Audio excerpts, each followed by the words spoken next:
Episode 1. The Call to Mystery. Every storm begins with a whisper. That was the thought haunting Psalm as he stood in the shadows of a darkened alley.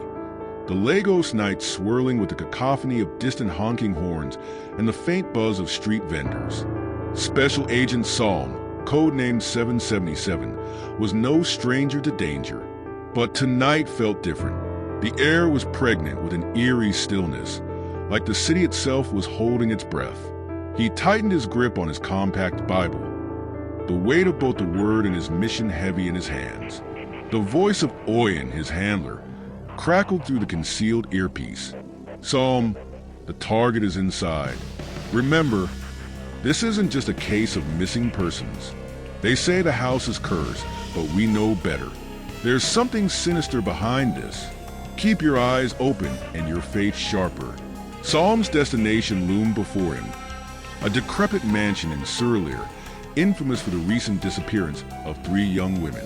The locals whispered tales of spiritual darkness, of an unholy presence cloaking the house like a shroud. The police had dismissed the case as superstition, but the SDIA knew the truth was often hidden in the folds of the inexplicable.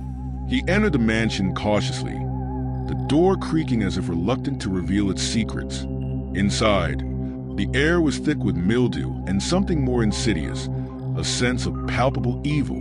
Dust motes danced in the dim light of his flashlight, but it wasn't the house's decay that unsettled him. It was the oppressive silence, broken only by the occasional scuttle of unseen creatures.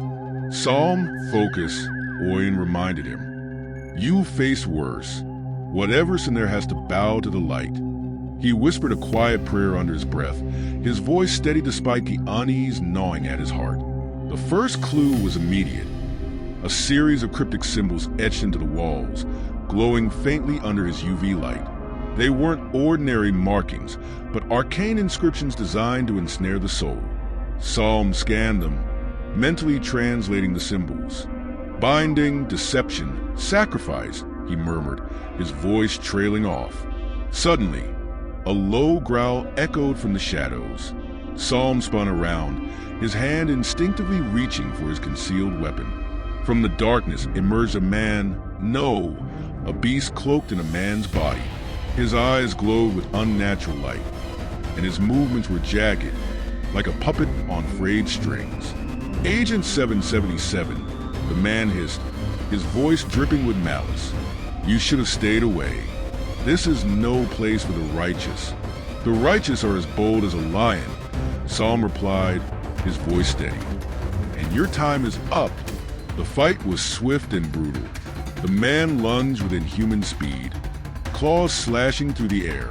Psalm ducked, his reflexes honed from years of training. He countered with a spinning kick, the impact sending the man crashing into a rotting table. But the beast was resilient. It snarled, rising with supernatural strength, and lunged again. Psalm reached for his weapon, a collapsible staff engraved with scriptures. He activated it, and the staff emitted a faint golden glow. The battle wasn't just physical. It was spiritual warfare manifesting in the natural realm. As they fought, Psalm recited scripture aloud, his voice unwavering. For the weapons of our warfare are not carnal, but mighty through God to the pulling down of strongholds. Each word seemed to weaken the beast, its movements growing sluggish. Finally, with a swift strike to the creature's chest, Psalm brought it to its knees.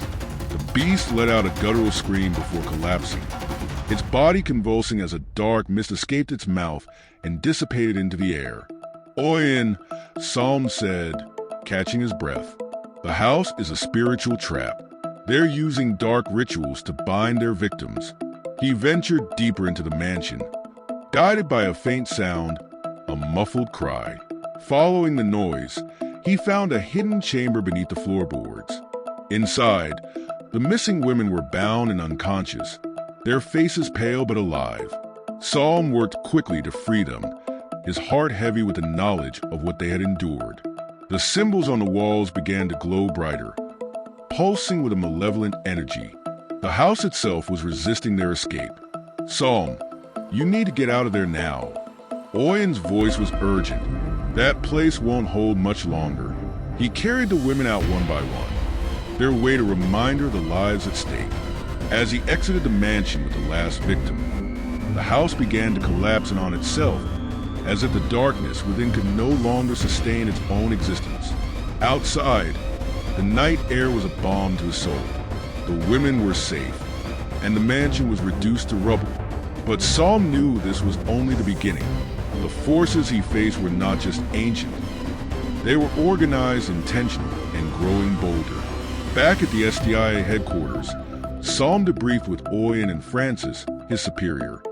This wasn't an isolated incident, he said. The inscriptions were part of a larger ritual.